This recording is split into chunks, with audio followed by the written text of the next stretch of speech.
The Tea Party in the Woods by Akiko Miyakoshi. That morning, Kiko had awoken to a winter wonderland. It had snowed all night. Now her father was off to Grandma's house to help clear the walk. "Is this the pie for Grandma?" Kiko asked her mother, spotting the box near the door. "Oh dear," her mother said, "your father forgot it." "I can still catch up to him," said Kiko. "All right, but hurry." Grandma's house was on the other side of the woods. Kiko set out, following her father's tracks in the fresh snow. The woods were very still, and so quiet. Kiko's footsteps were the only sound. After a while, Kiko spied a figure up ahead in a long coat and a hat. "Papa!" she cried as she ran to catch up. She struggled in the deep snow and fell. The pie box was crushed. Kiko felt like crying, but her father was almost out of sight, so she picked up the box and hurried after him. Kiko followed her father all the way to a strange house. Has it always been here? Kiko wondered.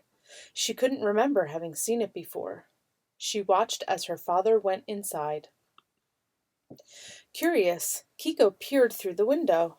She watched as he took off his long coat and hat. But he wasn't her father at all. Kiko had been following a great big bear.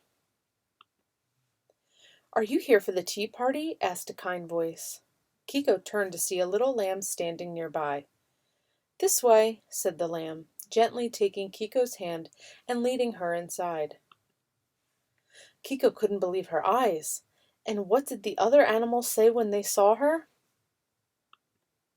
"Welcome!" they cheered. A small rabbit led Kiko to her seat. "You must be cold," said a boar. "Please come in and warm yourself." "We're about to serve the tea," said the rabbit. "You're just in time." Once everyone was seated, a doe stood and began to speak.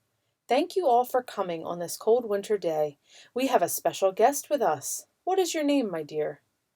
Kiko's heart raced. She gathered up all her courage and said, "My name is Kiko. I was bringing a pie to Grandma." The animals all began to speak excitedly. "That's so brave of you, going all by yourself. Your grandmother will be so pleased. Please have something to eat." Everyone wanted to talk to the special guest. Kiko began to feel a bit braver. Over the noise, one of the rabbits spoke up. "Is this the pie for your grandmother?" Kiko looked down at the crushed box. "Yes, but I fell, and now it's ruined." The animals glanced at one another. "If it's pie you need, we have plenty to share." Slice by slice, they assembled a new pie on a pretty plate. Each piece had a different filling of seeds and nuts and fruit and other delicious things gathered from the woods. The doe carefully placed the plate into a new box and tied it with a red ribbon. "How nice," said Kiko. She was so excited that she wanted to take the pie to Grandma at once. "We'll come too," said the animals. The woods were filling with joyful sounds as everyone paraded to Grandma's house, singing and laughing and playing music as they went. "This way," the animals called. Kiko held the pie box tightly and walked on. At last they reached Grandma's house. "Go on," the animals encouraged Kiko. Kiko knocked on the door and called, "Grandma, I've brought you a pie." Grandma and Kiko's father appeared at the door, surprised. Kiko handed them the box. "My dear, did you come all this way on your own?" asked Grandma, stepping inside.